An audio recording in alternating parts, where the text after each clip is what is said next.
بسم اللہ الرحمن الرحیم۔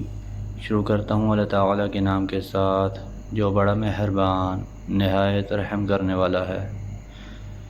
ابن جریر کہتے ہیں کہ میں نے عطا سے پوچھا عشاء کی امامت کرنے یا تنہا پڑھنے کے لیے کون سا وقت آپ کے نزدیک زیادہ پسندیدہ ہے، تو انہوں نے کہا میں نے ابن عباس رضی اللہ عنہم کو کہتے سنا کہ ایک رات رسول اللہ صلی اللہ علیہ وآلہ وسلم نے عشاء مؤخر کی یہاں تک کہ لوگ سو گئے، پھر بیدار ہوئے، پھر سو گئے، پھر بیدار ہوئے تو عمر رضی اللہ عنہ اٹھے اور کہنے لگے صلاۃ صلاۃ، تو اللہ کے نبی کریم صلی اللہ علیہ وآلہ وسلم نکلے، گویا میں آپ کو دیکھ رہا ہوں، آپ کے سر سے پانی ٹپک رہا تھا اور آپ اپنا ہاتھ سر کے ایک حصہ پر رکھے ہوئے تھے۔ راوی ابن جریج کہتے ہیں میں نے عطا سے جاننا چاہا کہ نبی اکرم صلی اللہ علیہ وآلہ وسلم نے اپنا ہاتھ اپنے سر پر کیسے رکھا، تو انہوں نے مجھے اشارہ کے ذریعے بتایا جیسا کہ ابن عباس نے انہیں اشارے سے بتایا تھا۔ عطا نے اپنی انگلیوں کے درمیان تھوڑا فاصلہ کیا، پھر اسے رکھا یہاں تک کہ ان کی انگلیوں کے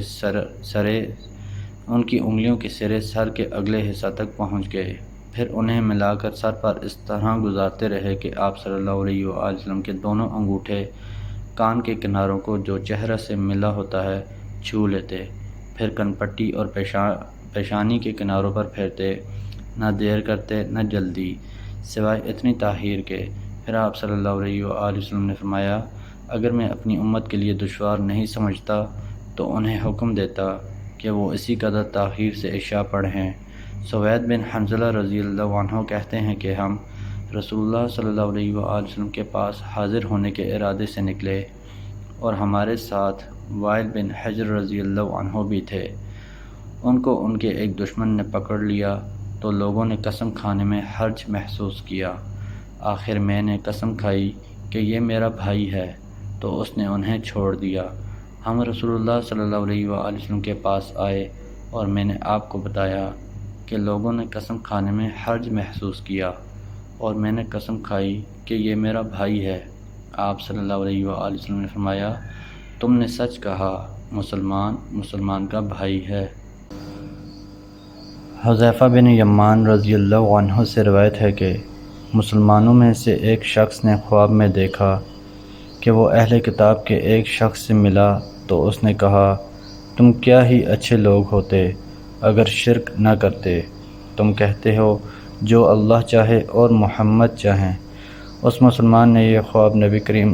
صلی اللہ علیہ وآلہ وسلم سے بیان کیا تو آپ صلی اللہ علیہ وآلہ وسلم نے فرمایا اللہ کی قسم میں اس بات کو جانتا ہوں کہ ایسا کہنے میں شرک کی بو ہے، لہذا تم ما شاء اللہ ثم ما شاء محمد،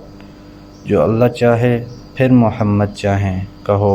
محترم دوستو، اللہ تعالیٰ سے دعا ہے اللہ تعالیٰ ہمیں ان حدیث پر عمل کرنے کی توفیق عطا فرمائیں، اللہ تعالیٰ ہمیں دونوں جہانوں میں کامیابیاں عطا فرمائیں، آمین یا رب العالمین۔ ویڈیو کو ثواب کی نیت سے زیادہ شیئر کریں۔ جزاکم اللہ خیرا کثیرا، والسلام علیکم ورحمۃ اللہ وبرکاتہ۔